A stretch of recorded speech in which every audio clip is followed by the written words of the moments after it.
Hi, my name is Daniela, and you are listening to the Audacious Path Podcast, which is the one and only podcast that is specifically aimed at adventure creators just like you and me. Every 2 weeks, I talk to other creators within the adventure sphere, and I get tips and tricks that might help you and me grow and build our adventure creator business. In this episode, we're going to mix it up a little bit because typically speaking, I have been giving you guys YouTube tips and tricks and talking to other creators that are in that sphere. But today we're going to talk to Geri Paige from the Now Experiment. Geri is a transformational mindset coach, and after only a few months of talking to her, she has had a huge impact on how I run my business. She's helped me focus longer and do more deep work. Whenever you're in devotion mindset, specifically creative devotion mindset, you are re-empowering yourself with one of your greatest powers, which is choice. She's helped me protect my creative process. A really helpful tool is to figure out and protect time for both. So like maybe in the mornings or on particular days or whatever is going on, I'm dedicating and committing to filling up my cup, and this part I'm dedicated to creating. And most of all, she's helped me enjoy the process overall. The meaning making could be, oh, this is like always happening to me. I knew I shouldn't have done van life. Like, oh, it's too hard. I give up. Then that is going to have a longer term impact on you and drain more of your time and energy that could be putting into doing and creating than if you decided to maybe assign a different meaning. She truly is a fantastic human being, and I'm so excited for this interview. You can find her at thenowexperiment.com or on Instagram at Geri Paige. I would absolutely love to hear what you think of this episode as you listen along. You can tag me on Facebook or Instagram at The Audacious Path, and enjoy the episode. Well, the first one would be to talk about what led you to this work. What was the process that got you here? Let's see. So I spent a decade in corporate marketing and the startup world. And then it was an adventure of sorts that led me to step off of the ladder of life, is what I call it. You know, that ladder of you go to school and then you get maybe the internship or the job that's lower level, and then you go through the process and you earn your keep and you get the promotions. Maybe you meet someone, you have a family, a dog, a white picket fence, like that sort of path that is laid out for us. I stepped off of that ladder at one point whenever I realized the fulfillment and the happiness and the joy and the experience of life that I had been promised at the top of that ladder wasn't there when I reached it. So I went on this. Speaking to the choir. Yeah, right? Like everyone listening, like, was this also your experience? Because for me, I got there and I was like, it's not here. It's just not. And it was going on an adventure and going a little eat, pray, love on everyone and solo backpacking to Vietnam and Bali that helped me realize there was a different way of being and living. And it's so funny whenever you start pulling on the thread. It's like, first it was, okay, I'm in this community of people who like have access to different knowledge than I've ever had, and they choose differently than the life that I know. And then it was my physical health.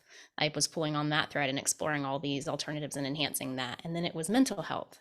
And then I realized I couldn't stay at my job anymore because it was draining my mental health and didn't provide enough space and opportunity for me to live life I wanted to. And then I was starting my own business, and I've been a full-time business owner for 3 years. And it was in that process of business coaching originally, which is what I originally did, that I realized just this love, this absolute passion that I have for igniting something in people, where they realize the vision they have for their life. And they realize, even more importantly, their power to make it so. And so that is what has led to my presence-based work today. If for someone who hasn't done this journey yet, but they're watching this podcast and they're like, oh my gosh, like I feel that, I want that. Like, what are some hurdles that they should just be aware of as they go through that process? And what are some ways that they like advice that you can give them to start getting on that journey? I would say the greatest hurdles that I witnessed in myself and then also in the clients that I've coached is it's in the mind.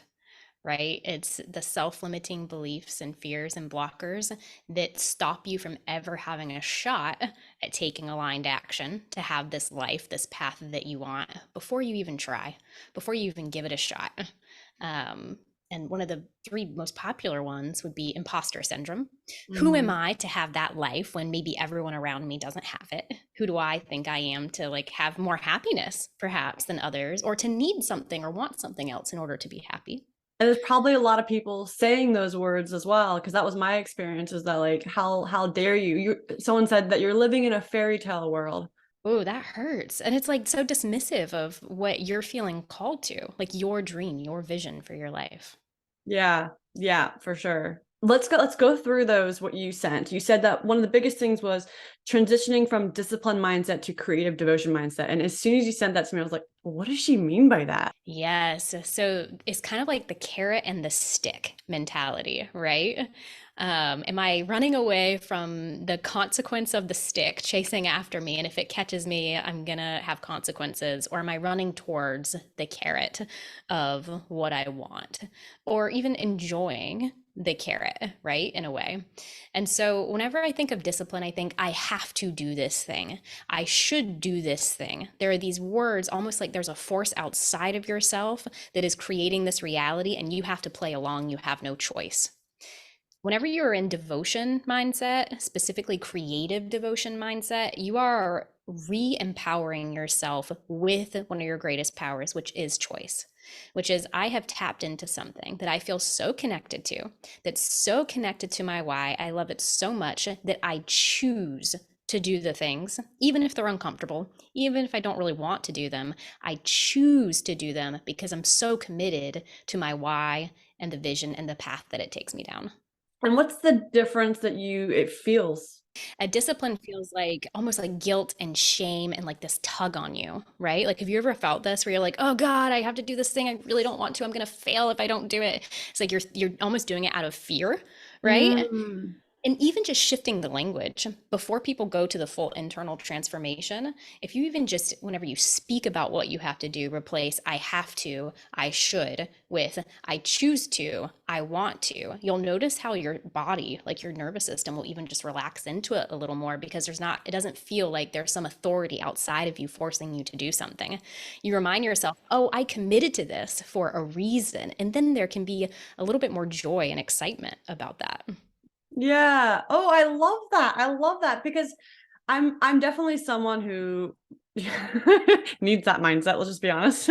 I feel like that pressure of all of the expectations of the people around me, but you're right, like I've chosen this lifestyle. This is something that I want for myself.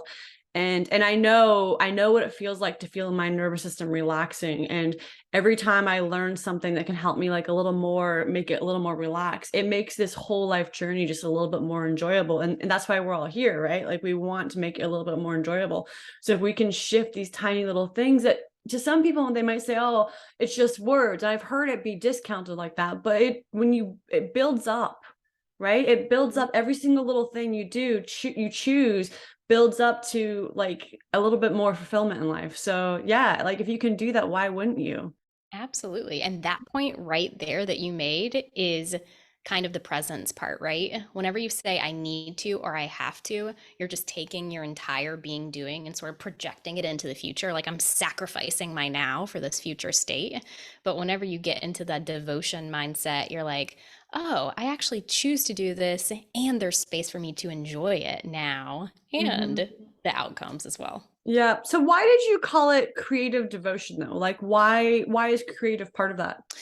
I think that devotion can come up in a lot of different areas of our life, and you don't necessarily have to be doing something about devotion, right? And so instead of doing or like task, I'll sometimes replace that term with creative because everything that we are putting out into the world outside of self is a creative act. And so it's just to maybe lean into the fact that this is almost like an external devotion, like I am taking aligned action, I'm going out there, I'm creating something outside of self versus maybe perhaps the concept of like an internal devotion to something. Yeah. And that's interesting because I'm reading a book by Felicia Day. She said, Embrace Your Weird. But she talks about how we have taken the fun out of creativity and that Like there is no right or wrong to creativity. Like you're really just creating, right? Like, and what we do is we make these like standards where like if I'm a creative person, if I've done my creativity correct, then it should look like this. And then like in the process, like it becomes not fun to create, because if you can't create what is correct, then it's not fun. But creating anything you put out there is creative. Anything, especially for like people like us who are, we're in the adventure creator space. Like a lot of us like have this pressure to perform and like get our stats to a certain level and get this many views. And I think it can really quickly kill your creativity if you're like always trying to like reach a certain standard rather than being like, hey, I'm just creating. Like some things will be successful, some things won't, but like almost detaching yourself from the success side of it, if that makes sense. Absolutely. It's like I'm playing in the sandbox of life versus I'm trying to trudge up this consistently linear uphill path, because that's just not how life is. So you also said that you remember your power of choice to happily stay consistent, which I think we understand that.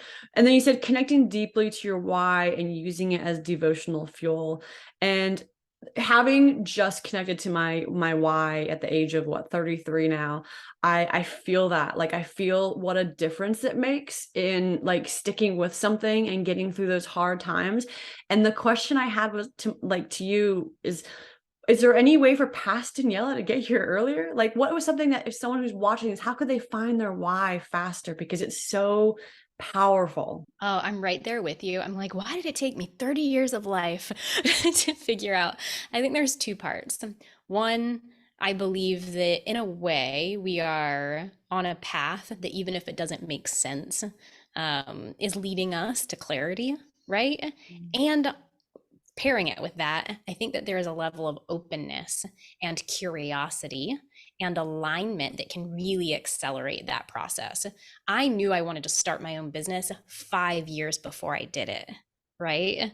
I Mm. knew that I wanted to read certain books or have certain experiences or go on trips years before I took them.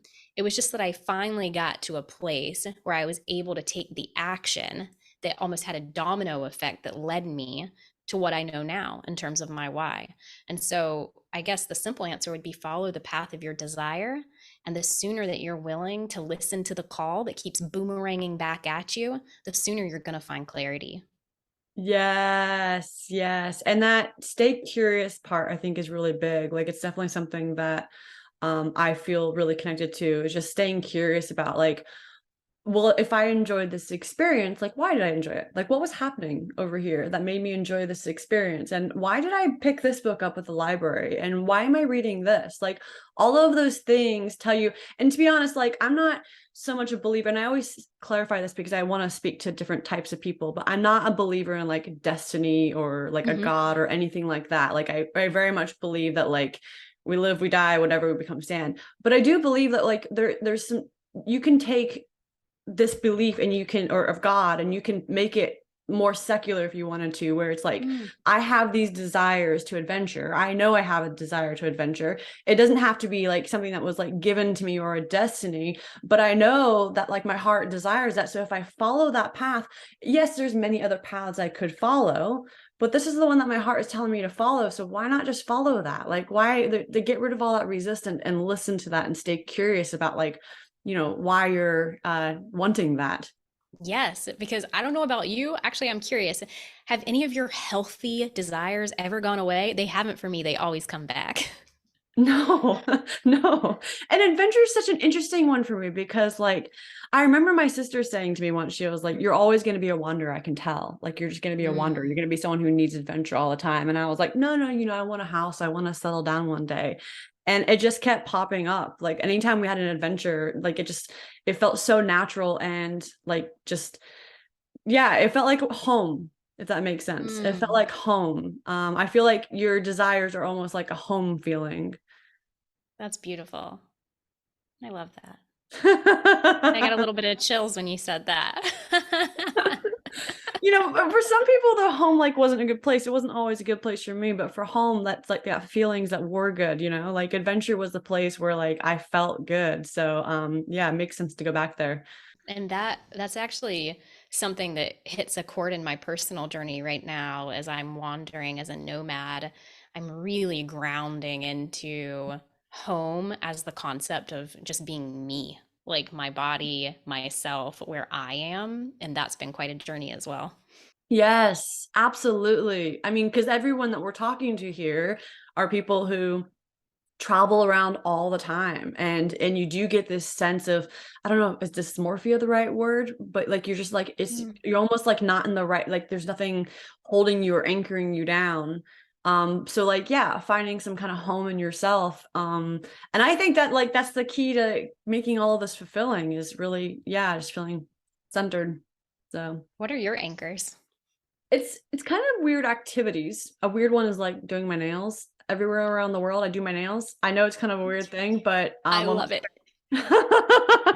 when my parents were getting divorced, this young woman, she was babysitting us, and she brought nail polish to the babysitting thing while my parents were Mm. like figuring out all the divorce stuff. And it was the first time I ever painted my nails. And I knew we weren't technically allowed, but I think like the divorce, like they let her do it or whatever. And she painted my nails like bright pink or something like that. And I was just like, oh my God, my nails are colorful. Yay. And it became this thing. Every time my parents would go to their divorce counseling meetings, we would always do our nails. And it became like this like place of safety for me. So anytime I'm like stressed or something is going wrong, I'll just start like painting my nails. It's like this super therapeutic process, and I'm really good at it. Not right now, but generally. That sounds both grounding and like it sparks joy for you. Yeah, and you can do it anywhere in the world. So there you go. For me, I think it's my presence based practices, which painting your nails is absolutely falls in that category. Anything that makes you sort of return home. But a few of mine are like putting my feet on the bare earth and just like feeling Mm. and connecting and being like, oh yes, I'm here, like dropping in. And also meditating, journaling, and just taking time to be still, like you don't have to be a yogi or be necessarily like meditating all the time or doing any qigong, which all of which I do and love, but you can also just be still and allow yourself to really notice yourself more than what's going on around you. And that can be really centering. Yeah, yeah. I write in my journal. I'm reading Julia Cameron's book, The Listening Path, right now, and she recommends writing 3 pages every single morning. So I picked it up Mm. about 3 weeks ago. I started doing that, and it's just like, yeah, such a great way to connect with yourself, and really, it helps me like unwind like knots. I don't know if that makes sense, but like there's little like knots in my brain, and then like I'll write, and then like it completely unwinds all of it. And I do it. She just says do it in the morning, because then you can like actually do what you want rather than like reacting to the day. You can plan your Yeah. day and do the day, and then like get those knots worked up, because sometimes we end up reacting to knots because we didn't process them. So yeah, it's been brilliant. To piggyback on that, I found that if I'm just so in my head about something, for some reason, putting a pen in my hand and putting it on paper and just starting to write, I don't know if it's the cadence of it, the fact that I can't have like multiple thoughts all at once, it has to go in order, it just totally slows me down. It's such a good tool. What is the power of listening to yourself? I don't know if you get into the space at all, but like the power of listening to yourself and how it affects your creativity. Because I'm obviously talking to adventure creatives, and that has been, again, something that's really interesting that I'm reading through the Julia Cameron book. She does The Artist's Way as well. Do you have any kind of knowledge on that space as well? The way I like to describe it is it's similar to parts work, which people may have heard about or worked with a therapist or someone. But I like to invite people to think of themselves as the head of the table, right, in their mind. And there are all these parts with different voices and different things to say all around them. And some of those are going to be fear, and some of them are going to be creative ideas, and some of them are going to be like, I don't know, an inner child throwing a tantrum because it just doesn't wanna. And I think what's really important to remember as a helpful tool is that all of these parts are a part of us, and we want to welcome them and understand that they're there to help us and serve us and support us in some way, even if it doesn't seem that way.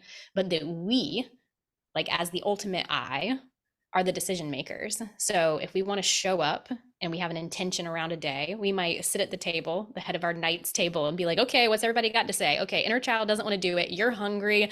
Okay, we'll get you something before we start. That makes sense. It's like you get to delegate and be at the head of the table and figure it out and choose. You are not necessarily overtaken by all of these parts. But then that whole, like, pausing and being still part of it is really important because, like, at least I find that if I don't take the time to pause, that I just kind of, like, keep, like, listening to everyone. I don't, like, say, "Hey, okay, guys, I've heard you, quiet, now let me decide." I just keep listening, if that makes sense. I just keep like, "Oh, you're still having a tantrum over there?" Like, I'm not, like, stopping it, if that makes sense. So I think you still need to pause in all of that if you're at the head of the table, so And what's really cool is whenever we start actually engaging, not trying to shut them down, because I've been there, I've done that, and it fractures your internal world and it sucks. But if you're willing to actually like sort of befriend the part and have a conversation with it, I do a visualization exercise where I invite people into a tea room or like a lunch table or something where they're actually sitting there with different parts. And you'll say, hey, like, you don't want to do this today. Can you tell me what you need? And it's so interesting, the mind, like that part, if you can visualize it, will actually say something back to you that is in your subconscious. And so it's really, really cool to see, like, if you actually like have a little exchange or just give some attention or focus, whatever feels good to you, to the different parts, that there's more there. And the more you get information, the more you know how to support all the different parts as well, instead of just shoving them off to the side. that is so fascinating to me. So, I don't know how much you know of my story, but my partner had gotten a brain tumor, and he was in the hospital, and it was just like this 8 months of just like pure hell. And I found during that time that I was incredibly creative, so creative. Like, a lot of that creativity is gone. And I find that to be really fascinating. And I was actually reflecting back on this to be like, okay, well, why am I like less creative now, where like I feel like I'm sitting in my joy a little more? And one of the things that I realized is that I was working really hard to protect my basic needs when that was Mm, happening. Like, I was doing yoga every single morning. I was meditating constantly. I was constantly feeding myself, getting myself fed, going on walks. Like, I was like protecting the hell out of my basic needs. And like, if someone gave me energy that like affected me, or like I just didn't feel safe in their company, I was just like, nah, I don't have time for you right now. And I wasn't yeah. watching the news. I wasn't doing anything that was protecting my mindset. And now I feel like I'm letting some of those things in because I have like more energy. But as a Mm. result, I'm less creative. And like going back to that like basic question of like, what do you need? Like, it's so simple. It is so simple, but so powerful, I think. Yeah.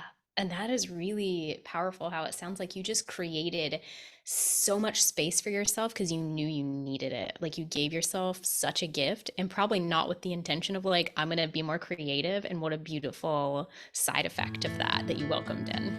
If you're enjoying this podcast episode, then I also recommend that you sign up for my newsletter, where every 2 weeks I share tips and tricks on how to start and grow your adventure creator business in 7 minutes or less.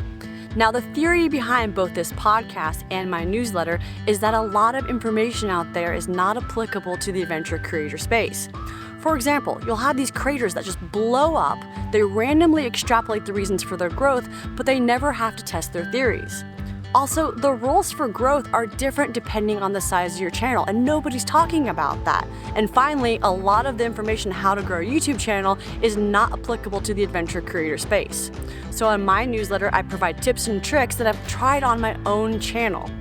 You can sign up using the link below or in the description, and enjoy the rest of the episode. This kind of makes me think, like, okay, so I don't know how much you know about like boat life or van life, but the reality is that a lot of things are like breaking all the time. Like, it's just part, like, you travel thousands of miles with these vans, and like, things like seize up, or like sailboats are just in these corrosive environments that just like break things down.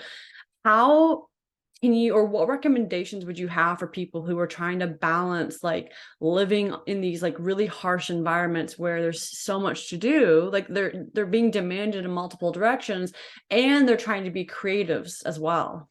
I think the first thing I'd start with foundationally, before even getting to maybe more of the being doing balance, is the freeing up some time and energy whenever things go wrong through the power of meaning making.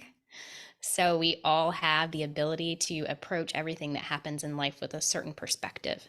And some of us are armed up with like a really defensive one. Some of us have a little bit of like a more of a victim mentality. More of us feel more empowered. I mean, there's just this full broad spectrum. None of them are right or wrong, but some of them do tend to to impact us more negatively, right? So like if your wheel falls off your car for like your van for the third time in a week, you know, the meaning making could be, oh, this is like always happening to me. I knew I shouldn't have done van life. Like, oh, it's too hard. I give up, you know, and you're just like caught in this spiral of it validating your fears. Then that is going to have a longer term impact on you and drain more of your time and energy that could be putting into doing and creating than if you decided to maybe assign a different meaning. Perhaps the meaning that you assign to that is like, wow, I am really being given an opportunity right here to learn how to change my own wheel so that in the future I'll know how. Or like, wow, maybe this is content that I can share with people that's going to get a lot of views. Like, whatever it is, there's no right or wrong, but just paying attention to the meaning you're making and how much energy you're giving to when things don't go your way. And I actually found a lot of that to be true during like our, time in the hospital, that it can cross into what they call positive toxicity, Yeah. where like sometimes you have like these negative things that are just like really freaking suck. Like brain tumors freaking suck. Like that's just the reality of it. Like there's nothing pretty Yep. about that. But then like you're right, there are still things about it. There's a line somewhere. And I think it's individual and every person needs to determine that for themselves. But I know personally that there were times where I created like a meaning that was positive, and as a result, like it wasn't eating away at my energy. So I totally feel that. What would be the next steps to that? The next step after you have liberated some time and energy is to be really intentional about containers. This is where I kind of get into a tool that I provide and offer to people in terms of how you separate out and protect different parts. And the way that I describe it is being doing, but for other people, this might be fill up my cup, pour out from my cup, or life, work, whatever balance of that feels good to you. Um, but a really helpful tool is to figure out and protect time for both. So, like maybe in the mornings or on particular days or whatever is going on, I am dedicating and committing to filling up my cup. And in this part, I'm dedicated to creating, right? And keeping it flexible within those containers, what you do, because if things are overly rigid, they're not sustainable and we won't stick to them. But holding those containers, even just for a week and seeing how it goes, so that you're making room for both. So let me give you like my personal experience, because I remember seeing this on one of your stories or something like that, and I was like, oh, I like this idea of containers. I realized that like I'm way more productive in the mornings than I am in the evenings. So now I won't pick up my phone before lunch. Like I'm not gonna check my emails or anything like that. And morning is for deep work. So that's one container. I do about 3 hour container, and I try to take a break like every hour, but even then I'm not checking my phone. And then Mm-hmm. after that, I give myself an hour for lunch, and that's like one container. And I loved what you said in one post. You were like you have to have time limits around your containers as well. Because I would just like take this lunch, and it was like this, like, it ended up being like an hour, maybe 2 hours sometimes. But like having a container around that and thinking that way. And it's funny because in one way I'm structuring my day in the same way I did at work. But then Mm-hmm. like it's almost like now I can see the benefits of like having these time limits around things, because like my brain would just like go enjoy myself forever, if that makes sense. But yeah, thinking of it that way has had a huge impact on my work. So yeah, is that kind of what you mean? Yeah, exactly. It sounds like you're doing it well. And one nuance that I'll say where this is different than traditional time blocking is that I introduce something called your menus. So for your being container and your doing container, you're going to have a menu, quote unquote, of items that fill up your cup, or maybe high level areas. Like it might be like, oh, okay, YouTube work, admin stuff, stuff around the house, whatever it is, or around the van or the boat, whatever it is that you would want to fill the container with without getting too specific, because we don't want it to be checklist, right? We don't want it to be like, okay, for these 15 minutes, I'll do this, and for these 15 minutes, because that can just feel so almost suffocating.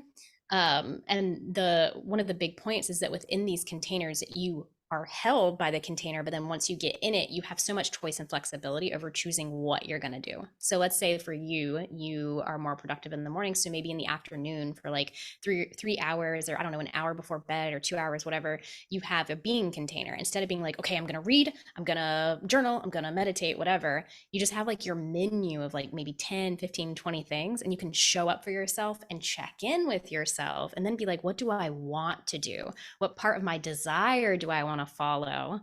And then go from there. So there's still choice here instead of overly committing ourselves. It almost feels like, it sounds like just so simple, but just like going with the flow, kind of like feeling into like what your body wants. And I totally feel that. Like, yeah, I actually had like 3 books I put on my bed last night, and I was like, which one do I want to do? And I just kind of sat there for a while. I was like, I guess I want to read Embrace the Weird tonight, And like, I had all 3 options, but like that was the one my body wanted to read. So that's what I did. Yes, intentional flow. It's so Yeah. powerful. And it'll get us to our why and our vision and our creativity so much faster. So I want to go back to the van and the boat example, because I know that this is something that I definitely experienced when I was living on a boat full time, that it truly gets overwhelming. It really does. Like it's like it's such a hard life. There's so much to do. Is there any other advice around that? To like, I guess the thought that popped in my head is like what actually needs to be done. And I wish that there had been some like guidance for me around like choosing what actually needs to be done and being able to like really enjoy it more, because there is like genuinely so much to do on a boat. Things are constantly breaking. Yeah, I think this is probably where prioritization comes in, which is going to start with at the top your vision, right? It's almost like this big pyramid of like at the top, I'm really clear on my vision and my values and what's most important to me for this experience. So getting there. And then maybe being like, okay, for the year, my intentions or goals are XYZ, for the quarter, XYZ, maybe for the month. You don't have to drill it down this much, but any cadence that feels good to you. And that's when you start backing into prioritization. What is actually going to move the needle towards Mhm. these things that are the most important to me versus what do I feel like I'm just maintaining or I feel like I should do? Or, and this is a nice little trap that I think we all find ourselves in, what am I doing just because it's easier? And it's like a little nice checklist item versus the big thing that's actually going to move the needle, right? That makes me think of like there would be nights where like whatever needed to be fixed was so overwhelming, so the next thing I know I'm taking out like steel polish and I'm like polishing the bars on my boat, which like don't need to be polished at all, but like it immediately starts shining, immediately makes the boat look pretty, but in the end it's not going to check off those major maintenance items that need to be done. And then as a result, when I'm trying to be creative, I'm thinking about these big items I have to do, and I'm not able to stay focused in the present. So like, yeah, like really just like prioritizing what actually needs to be done. And I think what you said about the why is really important too, because like people go out and they pursue these adventure lifestyles because they want, at least I think, want to live life to the fullest, right? And Mm-hmm. so you have like, if you can really like anchor into that like why and be like, this is what I really truly want, then that kind of like gives you motivation to be like, okay, well, I've worked hard all day. This is what I wanted. This is the vision I have for myself. Something's going to have to give in order for me to retain that connection to my why. Does that make sense? Yeah, it does. What am I willing to let go of, even if it feels like there might be consequences or it's scary, in order to have access to more of what I want? Mm, any advice around that? How? How do people let go? So let's say, like with you, you have these larger things to do, and then you have the smaller things to do. And you're like, am I willing to sacrifice the dopamine hit, the pleasure Mm. of this, the way this looks, it's shiny, and like feeling busy and productive? You know what I mean? Am I willing to have a different experience, like a different, more challenging day in order to ultimately have less to do? Because once you get that big thing done and you swallow the frog, right? It's not going to really like matter so much if you're polishing the things. You're going to have plenty of time to do that because the cloud that's looming over you will be gone. It's a process of checking in with yourself.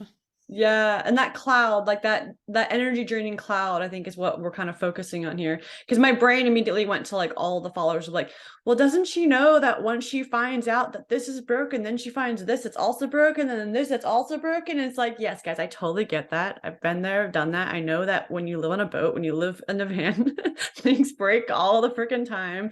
But you do have to like really protect your energy. I think that's the biggest Yeah. thing that I've learned is that you have to protect your energy. It's almost like, am I tending to the trunk of my tree in this metaphor that I'm creating? Like, am I watering? Am I giving sunlight to what needs to happen? Or am I just sort of like arranging the leaves so it looks pretty, but it's not actually getting what it needs? I'm wondering how much, if there's any advice you can provide, like taking this like a step further and really like diving into this adventure example. And like, feel free to be like, I that's a little bit outside my space or whatever. But like, adventurers are often in weather. Adventurers are often in weather, things outside of their control that are like really affecting their mindset. Like being in a big storm on a boat is actually pretty freaking terrifying. And sometimes Mm. it can last for a really long time. Do you have any like advice for people in that space as well who are trying to like live in the moment, who are trying to enjoy their life, but they're like in these like terrifying situations, really? I have never experienced the power of the ocean on like a sailboat or anything like that. But I just remember this one time where I was so terrified because there was a earthquake in Bali. And I just remember how I felt as it was rolling. And that must be magnified and extended times 10 when people are like in the ocean with things. What I would say from this perspective, and it's really important that everyone work with someone or with themselves to figure out what is uniquely true for them, is like, what will regulate your nervous system? Because you're going to be in like fight or flight or freeze or whatever. You're going to be in sort of like a, I might, like a little bit of a tense up and Mhm. nervous system activation whenever you're in really scary situations. What do I need to do? What can I do to regulate and soothe myself while it's happening? And what do I need to give myself afterwards to really ground myself back in so I'm not continuing in that state? And maybe even adding another level of like, what can I do to prepare for those situations as well? Yeah, that's a great point. I really like that. Thinking about not just like in the moment, but after the moment as well. I always learn in project management to set your expectations low and aim high. And I think a really big part of this could be also just being really realistic about what this kind of life will entail and slowing down that timeline of what you expect to come out of it, like starting businesses. That's one of the early things I think you learn is that like you have this timeline for when you're going to be sustainable or when you're paying off your loans or whatever it is. And then at some point, I think most of us will hit a point where we're like, oh, it's going to take way longer. And if you want this to Mhm. work, you need some grit. You need to stick at it. You just need, like most business owners, like they just stick at it. That's what makes them successful in the end. And I think the same thing could be with creatives who are doing these like hard lifestyles that like just, if you have this dream for like your YouTube channel or whatever it is, like just maybe slow down a little bit so that you're not feeling that pressure as much and setting more Mm. realistic expectations. And even if you do, if you are that kind of person who is like, I'm really inspired and motivated by this big vision or this big intention, that is okay to hold and to dream big. But where it gets disconnected and can become a little bit harmful is if you then beat yourself up if you don't meet it. It's almost like shoot for the moon, land amongst the stars. As long as you're like, hey, I didn't make it, but look how far I came, you're good. But if you're like, I didn't make it and now I am so upset and I don't want to keep going, that's when you need to like definitely take a look at how high you're setting the bar for yourself. How do you keep yourself accountable? One practice that has really worked for me, and I also find work well with others, is being like really discerning about your word and your commitments that you make to yourself and to others. Like, really, if someone invites you to do something, if someone, whether it's a business opportunity or like whatever, anything that takes your time and energy, or if you decide to tell yourself, I'm going to do this thing, really pause and check in with yourself and say, do I want to, or am I able to do this thing? And then respond accordingly.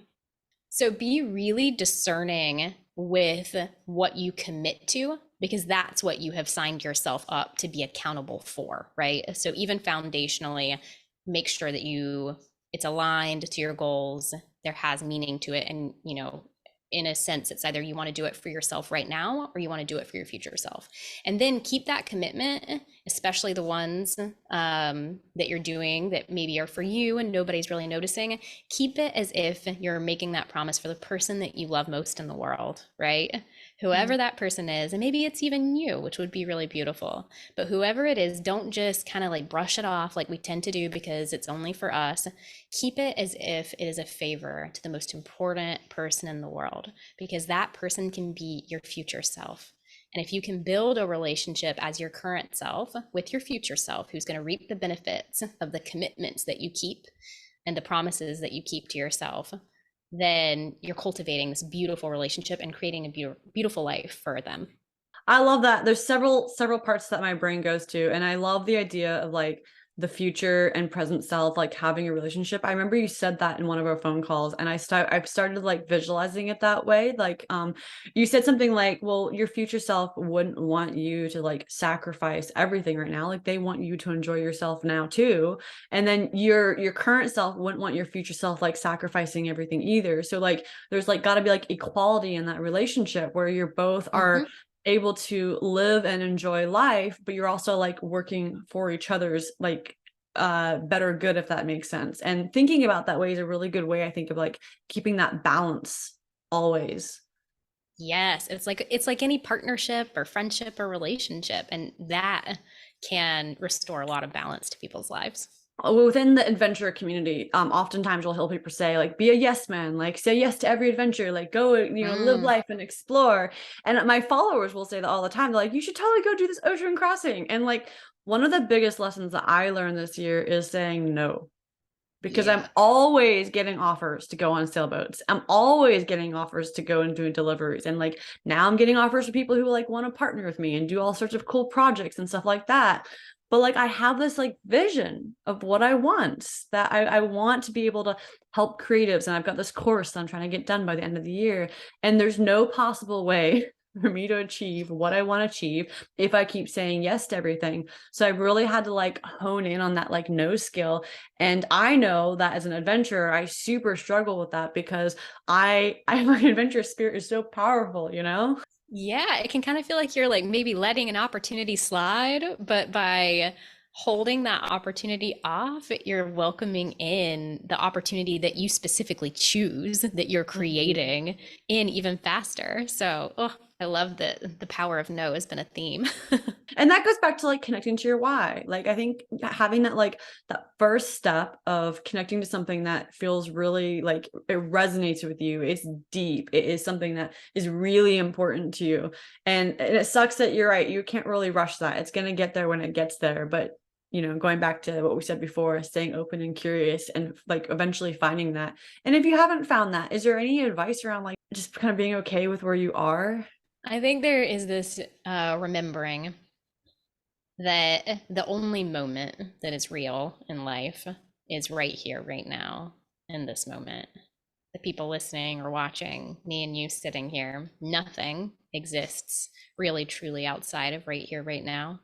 And if you can anchor yourself in the juiciness of that, the beauty of it, the fun of it, the opportunity of it, the power of it, whatever it feels like to you, then it can anchor and balance the unknown in the future and serve as a really good tether.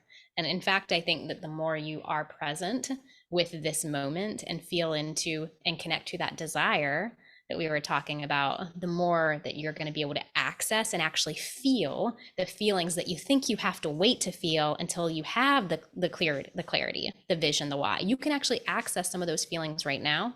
And whenever you realize that, you start to kind of like open up the runway basically to create that experience even more. That's good, because it almost implies that once you have your purpose, that therefore there's something that a better feeling, there's something that you're going to get from that. But you're right, when you tune into the now and you don't have to wait. It doesn't have to be later. It doesn't have to be when I get my purpose, then I feel blah, blah, blah. Like it could be Yes. like right now I feel it. It's all accessible to us right now, and it's up to our choice and our decision and our internal work to see how much of it we'd like to pull into the now versus projecting off into the future. So I would love to talk about, I think one of the last thing on your list was talking about limiting self-beliefs. And that one was really, really interesting to me. I did not realize how many limiting beliefs I had. And I didn't realize how a lot of things, if I'm completely honest, that were being said to me around like wanting to do this were just like limiting me. Like there was so much limiting beliefs in my life that I had to like push away. Like I remember being told that I was like too confident and I was too much and my ideas were too big. And like learning that like those were not like beliefs I had in myself. Those were like limiting beliefs that people were putting on me, that were like preventing me from achieving what I really wanted to achieve and being really connected to a life that I wanted. Teach us. You just touched on the key right there. None of our limiting beliefs, even if they feel like they're coming from self, are truly ours, right? We were not born with limitations. We were not born with fear. At least not psychological fear. We were born with like the biological, like, oh, I might, fall or whatever. And actually, I don't even know if that develops till later in babies. But in terms of like, I'm afraid I'm going to fail. I'm afraid that I'm the imposter. I'm afraid that I'm going to be judged. Like that is developed. That is programmed via other people.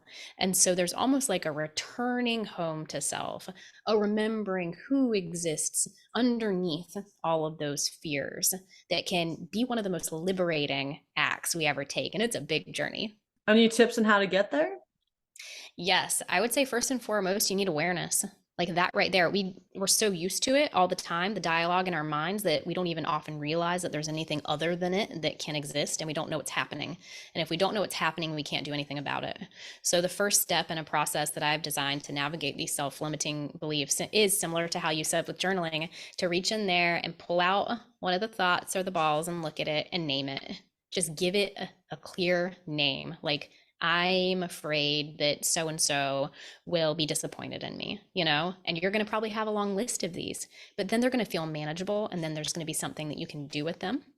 And so that would be, even that step alone can be really helpful for people to be like, oh, I felt like it was this really overwhelming sensation in me, but whenever I actually turn that sensation into thoughts, I realize maybe there's just like 3 things. If I really boil down all the fears, there's just like 3 core areas that I'm worried about.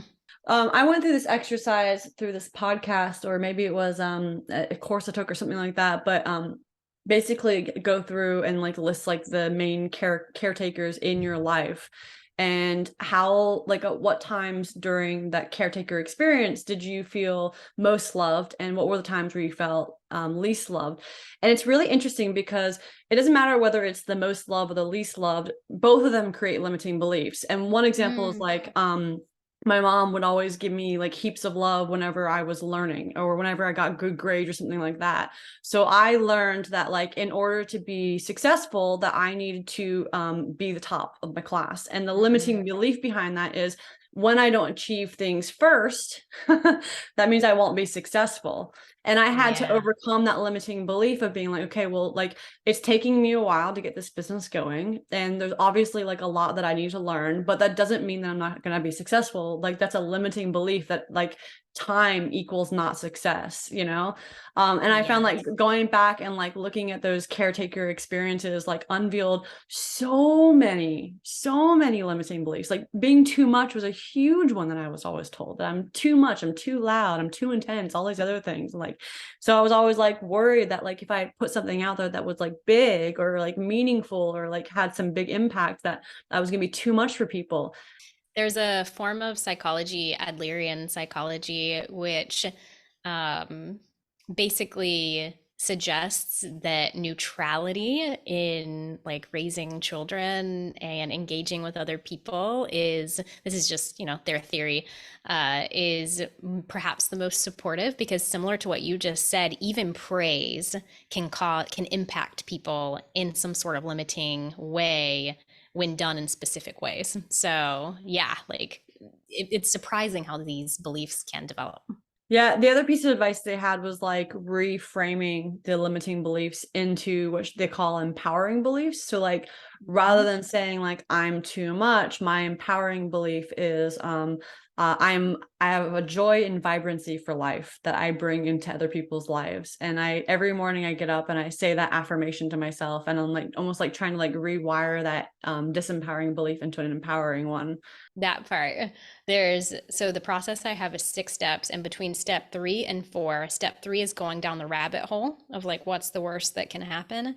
And then you bring yourself back up in an empowering place. What is step 4? What is my power and ability to plan for, to mitigate, to bounce back from, to experience, to prevent this worst case scenario from happening? Because we forget whenever we're in our fear that the world's not just happening to us for of course, there are specific circumstances where we don't have any control, but for a lot of things, like we have influence in some way, and it's not just happening completely to us with no say whatsoever for us.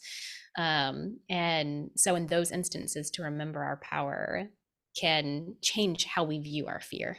And all of this is a practice, isn't it? It's something that no external success or achievement will ever make not unnecessary, right? Like people up at the very, very top don't suddenly just say, oh, I don't have any limiting beliefs anymore. They're still there. They're just choosing to move through them and take aligned action through them. Do you have any tips for people who are trying to kind of get over the limiting beliefs, and how long does it take? I'm going to return to the concept of like building a relationship with them, because they always return to us. It's just a matter of how much weight we give them, and sort of rising up out of the weeds of them and sort of observing them and being like, okay, I see you. I see you. All right. I understand why you're showing up, and, why maybe you're afraid of being judged. But we are, as a collective around the table, going to decide to move forward, because what is ultimately going to make me happy is this thing that I'm going for, right? And making one part of myself that's trying to protect me feel comfortable is not necessarily worth never having what I want. And so it's sort of like getting the part on board that is a fear and being like, listen, we're going for it. Like, do you feel safe with that? Like, what do you need to feel a little bit better about the fact that we're going to take this action, and then taking the leap together? Ooh, I like that added bit of like, what do you need? Again, like going back to that. That's fantastic, because that makes me think of like, I published this video on YouTube. I just finished my old channel and was like basically saying goodbye, putting a lot of vulnerable things out there, and I put it online, and then I immediately logged off. I was like, oh, I just don't want to read the comments. And like, I think I was doing that subconsciously because I needed to like process like what I had just put online. And that maybe like if I more intentionally could have been like, okay, well, what do you need? You need space. You need space to process. You need to feel loved right now. You need to accept yourself. Like you need to make all of this space for like having just done that. And I think being more intentional about that and like having that conversation, like, what do you need? I think it would be better. Would you have any other advice that you'd be giving out there to adventure creatives? I guess it's more of an invitation. An invitation to gratitude, to self, remembering all the hard decisions that you've already made to get to this point right here, right now, remembering how far you've come, remembering that the you of maybe 10, 5, 15, 20 years ago might not have even been able to imagine that the life you're living right now is possible. And similarly, you are probably not even able to imagine the possibility for yourself in 5 or 10 or 15 years, and just holding that for yourself. Yeah, heaps of self-compassion. Heaps of self-compassion. That's one of the biggest things that I'm want to pass on, is just like being really kind to yourself and saying like, hey, you got here. You're watching this podcast. You're here trying to connect to your why and create a better life for yourself and really like live the life that's the fullest. So like, good on you, good on you Yeah. for being here. So how can you help people? What are the things that people can get when they talk to Geri, the Now Experiment? Yes, you can follow me on Instagram at Geri Paige, GeriPaige, and sign up for my Now Experiment newsletter that goes out every week that helps people reclaim their time and their energy and their audacity to be and do well, to be present with the now while creating their future milestones. And a couple of the offerings that I provide are one-on-one coaching, workshops for groups and organizations, and also some courses that I have lined up as well. Yeah. And I definitely recommend following Geri and signing up for the newsletter. It's super easy to read. And I just loved at the bottom of it. Like I scrolled down and I was like, oh, this is like a good newsletter. But then you had like an experiment you were doing. And I was like, oh, cool. Okay. Let's see how this goes. You know, I like your newsletter. I think it's structured really well and it provides like legit helpful advice and also shows that it's coming from a place of like, you're doing this for yourself.